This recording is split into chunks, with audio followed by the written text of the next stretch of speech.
نحمده ونصلي على رسوله الكريم أما بعد فأعوذ بالله من الشيطان الرجيم بسم الله الرحمن الرحيم رب اشرح لي صدري ويسر لي أمري واحلل عقدة من لساني يفقهوا قولي۔ انسانی حقوق میں والدین کے بعد انسان کے قریبی رشتہ دار اس کے حسن سلوک کے مستحق ہیں۔ قرآن پاک کی کم از کم 12 آیات میں براہ راست رشتہ داروں کے حقوق کا لحاظ رکھنے کی تلقین کی گئی ہے۔ حقیقت یہ ہے کہ انسان تنہا زندگی بسر نہیں کر سکتا،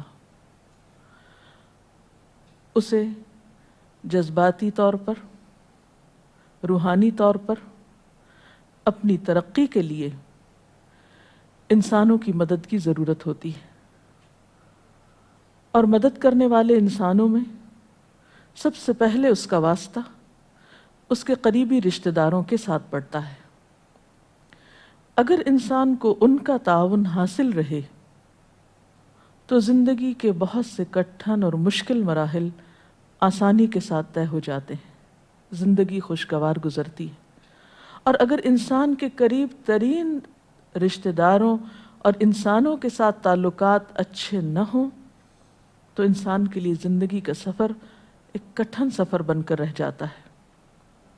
اس لیے ہم دیکھتے ہیں کہ قرآن پاک کے علاوہ رسول اللہ صلی اللہ علیہ وسلم نے بھی ہمیں بارہا رشتہ داروں کے ساتھ تعلق کو جوڑ کر رکھنے، اور نہ صرف یہ کہ تعلق کو جوڑ کر رکھنے بلکہ اچھا سلوک کرنے کی بے حد تلقین فرمائی ہے۔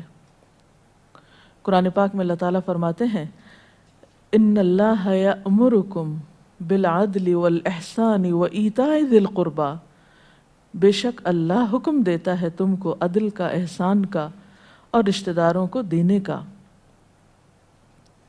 سورۃ النساء میں بھی اللہ تعالیٰ فرماتے ہیں واتقوا اللہ الذی تساءلون بہ والارحام ان اللہ کان علیکم رقیبا، اور ڈرو اللہ سے جس کا نام لے کر تم ایک دوسرے سے اپنے حقوق مانگتے ہو، اور رشتہ داروں کے بارے میں خاص طور پر خدا سے ڈرو، یقین جانو خدا تمہاری نگرانی کر رہا ہے۔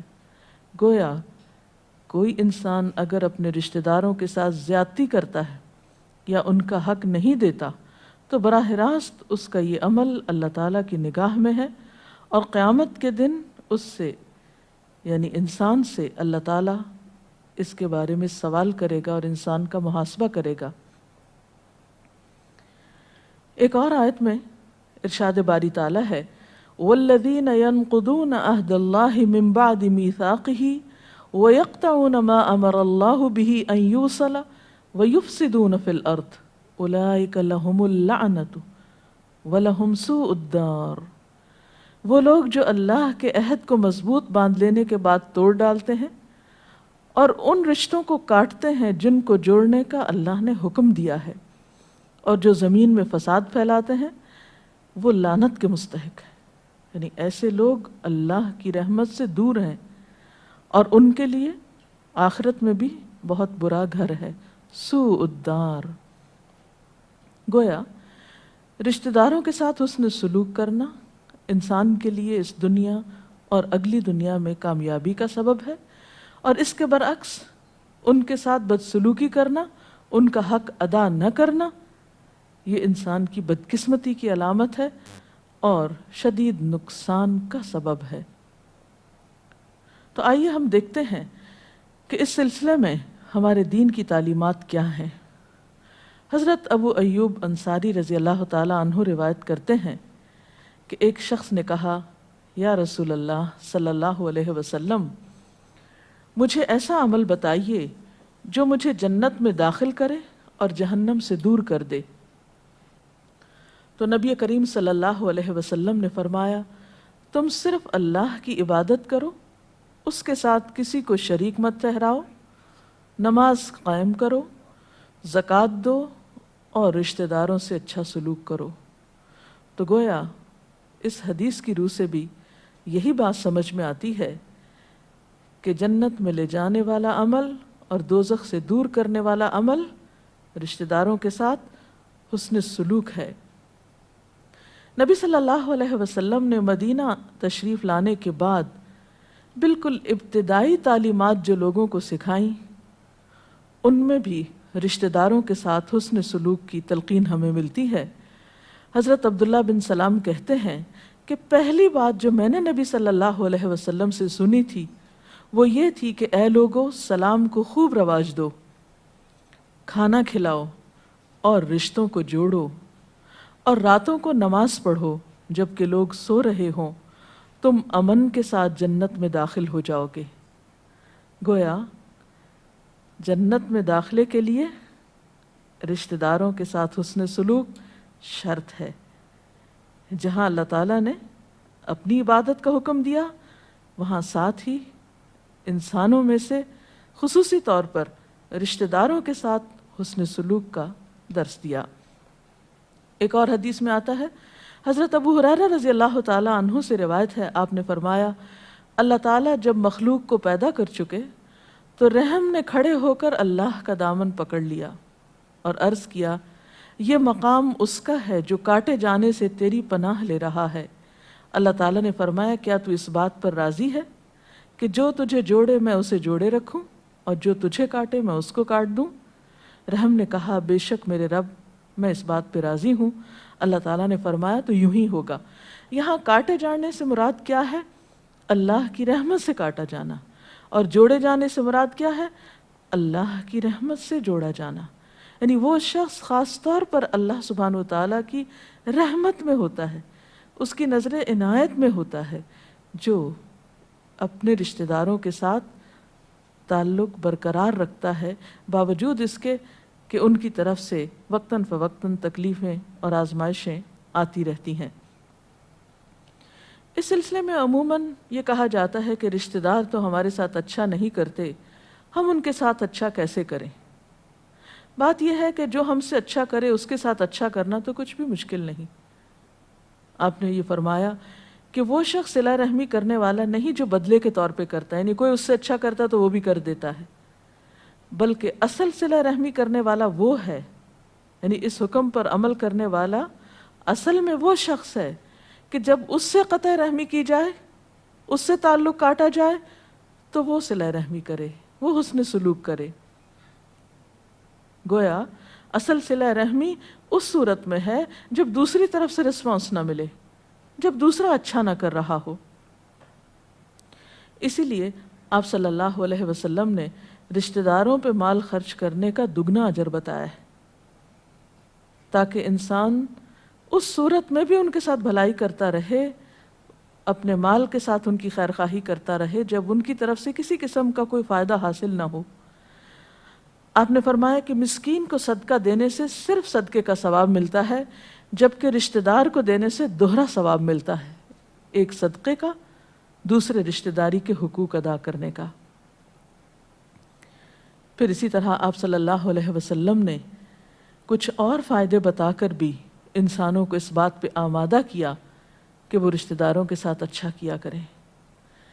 آپ نے فرمایا، جس شخص کو یہ بات پسند ہو کہ اس کی روزی میں فراخی ہو، اس کی عمر میں تاخیر ہو، یعنی لمبی عمر پائے، تو اسے چاہیے کہ صلہ رحمی کرے۔ اب دیکھیے کہ یہ دو چیزیں ایسی ہیں کہ جن کا ہر شخص حریص ہوتا ہے کہ اس کے رزق میں وسعت ہو، برکت ہو، زیادہ ہو اس کے پاس، اور دوسرے یہ کہ زیادہ دن اس دنیا میں جینے کا موقع ملے، جیسی بھی ہے یہ۔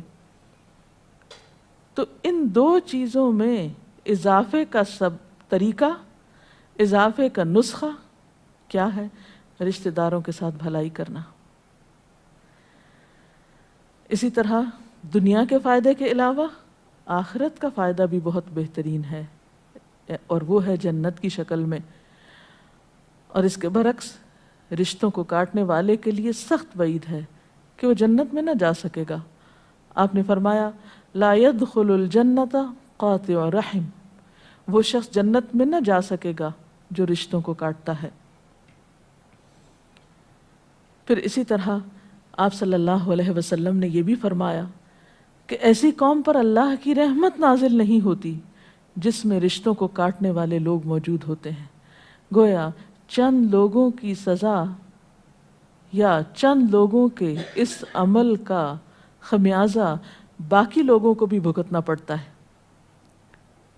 اس سے ایک اور بات پتہ چلتی ہے کہ ہر انسان پر یہ لازم ہے جب کوئی دوسرا برا کام کر رہا ہو یا غلط کام کر رہا ہو تو وہ آگے بڑھ کر اصلاح کی کوشش کرے۔ آج کل ہم اپنے معاشرے میں دیکھتے ہیں کہ بسا اوقات خاندانوں کے اندر کچھ ایسے افراد ہوتے ہیں جو مسلسل دوسروں کے ساتھ ظلم و ستم کا سلوک روا رکھتے ہیں، لیکن کوئی شخص ان کو منع نہیں کرتا، کوئی ان کو روکتا نہیں، کوئی ان کا ہاتھ نہیں پکڑتا، کوئی ان کو سمجھاتا نہیں۔ ہر شخص اپنی زندگی میں اس قدر مصروف ہے کہ اسے دوسرے کی فکر نہیں۔ وہ یہ سوچ کر بے نیاز ہو جاتا ہے کہ میں تو ایسا نہیں کر رہا، یا میرے ساتھ تو نہیں ہو رہا، مجھے تو اپنی فکر ہے، یا مجھ پر تو ذمہ داری نہیں ہر ایک کے عمل کی۔ اور اس طرح ہم دیکھتے ہیں کہ بسا اوقات ایک شخص کا ظلم و ستم یا ایک شخص کی قطع رحمی پورے خاندان کو متاثر کر کے رکھ دیتی ہے۔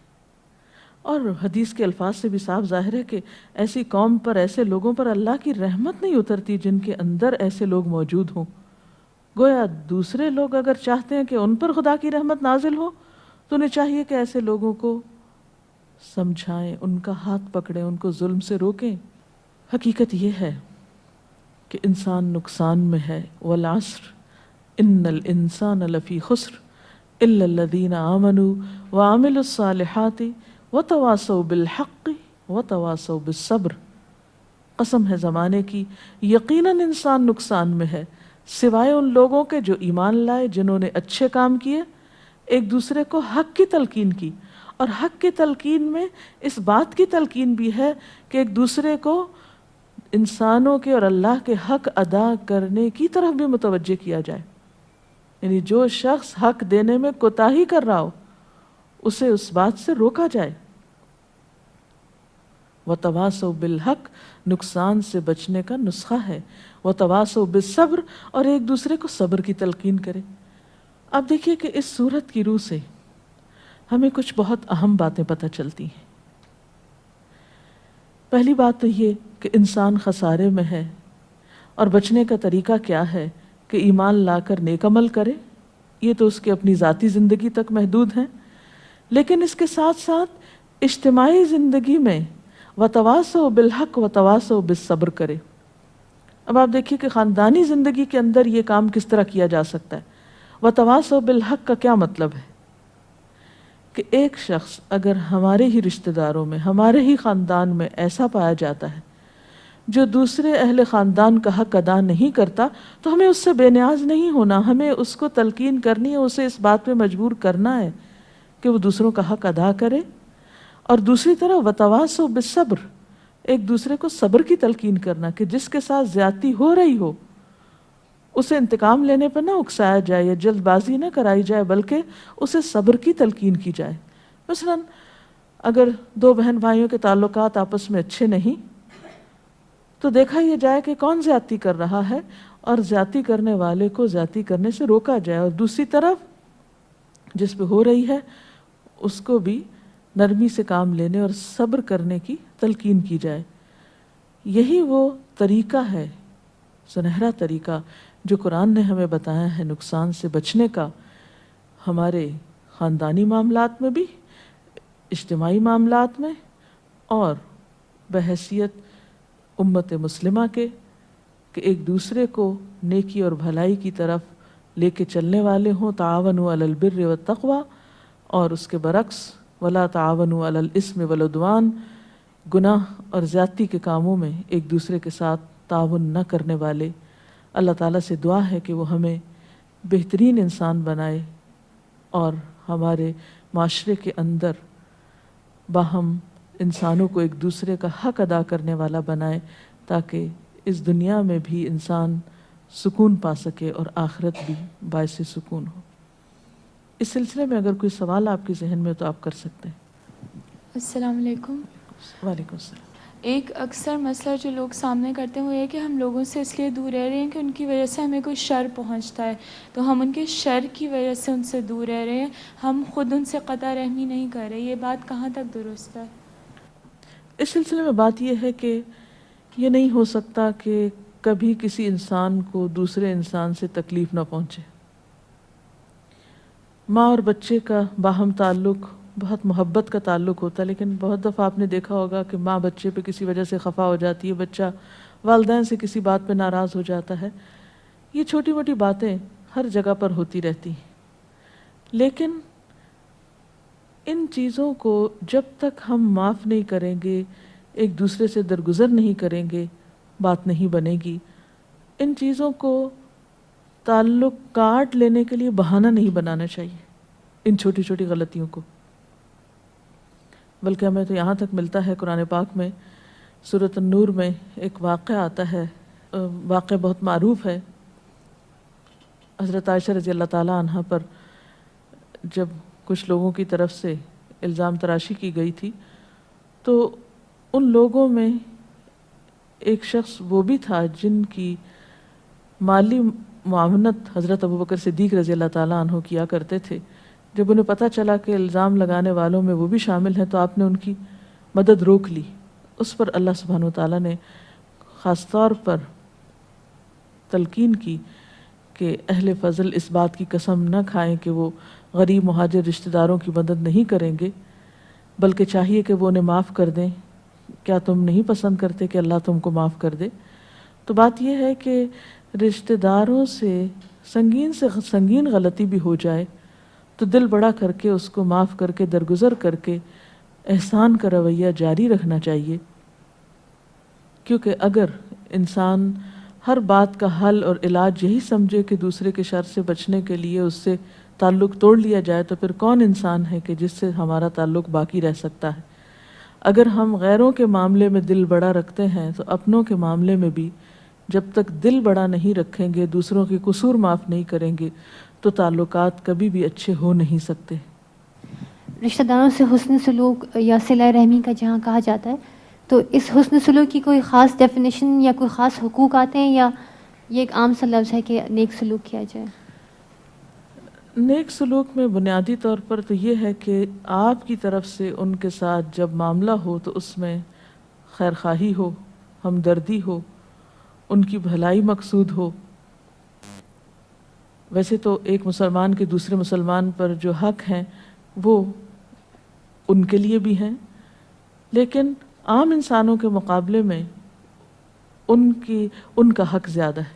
اس کو ایک اور مثال سے بھی آپ سمجھ سکتے ہیں کہ اگر ایک انسان اپنے ہمسایوں کے ساتھ حسن سلوک کرنا چاہتا ہے تو ایک طرف محض ہمسایہ ہے اور دوسری طرف رشتہ دار ہمسایہ ہے، تو دونوں کے ساتھ بھلائی کرتے ہوئے پہلا حق رشتہ دار ہمسایہ کا ہوگا، یعنی ان کی ایک پرائرٹی ہو جاتی ہے. اسی طرح یہ ہے کہ حسن سلوک کا یہ مطلب نہیں ہے، صلہ رحمی کا یہ مطلب نہیں کہ انسان ہر وقت ان کے پاس بیٹھا رہے یا ہر روز ان سے ملے. انسان اپنی زندگی کی مصروفیات میں سے ان کے لیے وقت نکالے، ان سے ایک تعلق قائم رکھے، بالکل ایک دوسرے کو فراموش نہ کرے، بھول نہ جائے، اور خصوصی مواقع شادی یا غمی کے ان میں خاص طور پر ان کو یاد رکھا جائے. پھر اسی طرح جب وہ ضرورت مند ہوں، کسی چیز کے محتاج ہوں، تو ان کی ضرورت کو دوسروں پر ترجیح دی جائے. ان کی طرف سے اگر کوئی تکلیف پہنچی ہو تو اس کو نظر انداز کر کے اپنا حق ادا کرنے کی فکر کی جائے. آج کل ہمارے معاشرے میں ایک رویہ پروان چڑھ گیا ہے کہ اگر ہم قریبی رشتہ دار بھی ایک دوسرے کی کو اگر کوئی مشورہ دینا چاہیں یا اصلاح کے لیے کچھ کہنا چاہیں تو وہ ان کی ذاتی زندگی میں انٹرفیئرنس سمجھا جاتا ہے. اس سلسلے میں ہمارے دین میں کیا رہنمائی ملتی ہے؟ اس سلسلے میں یہ ہے کہ انسان اعتدال کو مد نظر رکھتے ہوئے اپنا فرض ادا کر دے، دوسرے کی خیرخواہی کا کوئی موقع ہاتھ سے نہ جانے دے. اگر وہ اسے پسند نہ کریں، قبول نہ کریں، تو ان پر مسلط نہ ہوا جائے، لیکن جہاں ان کو نقصان پہنچنے کا اندیشہ ہے وہاں صرف اس بنا پر کہ وہ پسند نہیں کریں گے مدد سے ہاتھ روکا نہ جائے، کیونکہ بعض اوقات انسان کی غلط فہمی بھی ہو سکتی ہے کہ ہو سکتا ہے دوسرا پسند نہ کرے۔ آپ نے جیسے کہا کہ صدقہ رشتہ دار کو دے سکتے ہیں، تو اس میں ہمارے معاشرے میں دیکھا جاتا ہے کہ صدقہ کو ایک پازیٹیولی نہیں لیا جاتا ہے اس چیز کو، تو وہ پھر آپ کو انفارم کرنا ہوگا کہ یہ صدقہ ہم دے رہے ہیں، یا کس طرح سے ذرا یعنی آپ کا خیال یہ ہے کہ اگر آپ ان کو یہ کہیں گے کہ میں آپ کو صدقہ دے رہی ہوں تو ہو سکتا ہے تعلقات اور خراب ہو جائیں؟ بات یہ ہے کہ اسلام میں صدقے کا بہت وسیع تصور ہے۔ کوئی بھی بھلائی اور خیرخواہی کا کام جو آپ کسی کے ساتھ کرتے ہیں وہ صدقہ قرار پاتا ہے۔ اس میں آپ ہدیتاً دیتے ہیں کچھ، یا کسی خاص مناسبت سے کسی خاص موقع پر آپ کچھ مدد کرتے ہیں، تو اللہ کے ہاں یہ سب آپ کے حق میں نیکی شمار ہوتا ہے، اور اسی نیکی کا دوسرا نام صدقہ بھی ہو سکتا ہے۔ اور ایک خاص صدقہ ہے جو ضرورت مند اور مستحق کے لیے، جو فقیر اور محتاج کے لیے۔ تو اس آپ دیکھیں کہ ہر خاندان کے اندر کچھ نہ کچھ ایسے افراد موجود ہوتے ہیں کہ جو ان خاص صدقات کے حقدار ہوتے ہیں۔ تو ایسی صورت میں ان کو بتانا فرض نہیں ہے کہ آپ کو صدقہ دیا جا رہا ہے، لیکن اتنا ضرور رہے کہ وہ اسے اپنے اوپر ایک بوجھ سمجھ کر نہ لیں، یا اس کو پھر واپس پلٹانے اور چکانے کی فکر میں نہ ہو، یا اس کو ایک قرض کے طور پر نہ لیں، بلکہ انڈر لائن وہ بھی سمجھ جائیں کہ یہ ان کی مدد ہی کی جا رہی ہے۔ دینے کا انداز، بات کرنے کا انداز ایک سنگین سے سنگین معاملے کو بہت آسان کر سکتا ہے، یعنی دوسرے کو افینڈ کیے بغیر آپ اس کی مدد کر سکتے ہیں، انڈائریکٹلی بتا کر یا سمجھا کر، تاکہ وہ ضرورت بھی پوری کر سکے، اس کی عزت نفس پر بھی حرف نہ آئے، اور مقصد بھی پورا ہو جائے۔ رشتہ داروں میں کیا ہم پیدائشی طور پہ خون کے رشتے لیں گے، یا شادی کر کے جو سسرال کے رشتہ دار ہوتے ہیں؟ اس کے علاوہ کیا رشتہ داروں کے درمیان بھی کوئی اس طرح کی ہے کہ قریبی رشتہ داروں کو زیادہ پرائیورٹی دی جائے دور کے رشتہ داروں سے؟ کیا اس طرح کی بھی کوئی؟ جی ہاں، اس میں یہ ہے کہ ابتدائی طور پر تو جو قریبی رشتے ہیں، مثلا والدین، اولاد، بہن بھائی، پھر خالہ، ماموں، چچا، ماں کی طرف سے، باپ کی طرف سے، شادی کے بعد پھر سسرالی رشتے بھی اس میں شامل ہو جاتے ہیں، کیونکہ قرآن پاک میں نسب کے ساتھ سحر کا لفظ بھی آتا ہے سسرال کے لیے۔ بیوی کے لیے شوہر کے رشتہ دار بہت اہم ہیں، شوہر کے لیے بیوی کے رشتہ دار بہت اہم ہونے چاہیے۔ اسی طرح یہ ہے کہ کچھ رشتہ دار آپ کے قریب کے ہو سکتے ہیں، مثلاً یہ کہ اپنے بہن بھائی، بنسبت اس کے کہ چچا کے بچے یعنی کزنز، تو obviously کچھ قریب کے ہوں گے، کچھ سیکنڈ جنریشن ہوگی، کچھ اس سے دور چلے جائیں گے۔ تو انسان جب بھی کوئی خیر و بھلائی کا کام کرنا چاہے تو رشتہ داروں میں پہلی ترجیح ان کی ہوگی جو زیادہ قریب ہوں گے، فالأقرب الأقرب۔ آپ نے کہا تھا کہ جو رشتہ دار کاٹے اس سے آپ جڑیں، اگر ہم کوشش کرتے ہیں جڑنے کی، وہ تعلق ہی نہیں رکھنا چاہتے، تو ایسی صورت میں ہم کیا کریں ان کے ساتھ؟ آپ اپنا فرض ادا کر دیجیے، جی آپ اپنا فرض ادا کر دیجیے، اس کے بعد اس کے عمل کی ذمہ داری اسی پہ چھوڑ دیجیے، وہ خود اپنے عمل کے لیے جواب دہ ہے۔ لیکن آپ اپنے عمل کو کسی کے عمل کے تابع نہ کریں کہ جو وہ کرے وہی آپ کریں۔ آپ کو اپنی سوچ، اپنے شعور اور اپنی مرضی اور اپنی گڈ ول کے ساتھ اپنے لیے اچھائی کی راہ منتخب کرنی چاہیے۔ اس کے ساتھ ہی آج کے پروگرام کا وقت ختم ہوتا ہے، اجازت چاہتے ہیں۔ والسلام علیکم ورحمۃ اللہ وبرکاتہ۔ سبحانک اللہم وبحمدک، اشہد ان لا الہ الا انت، استغفرک واتوب الیک۔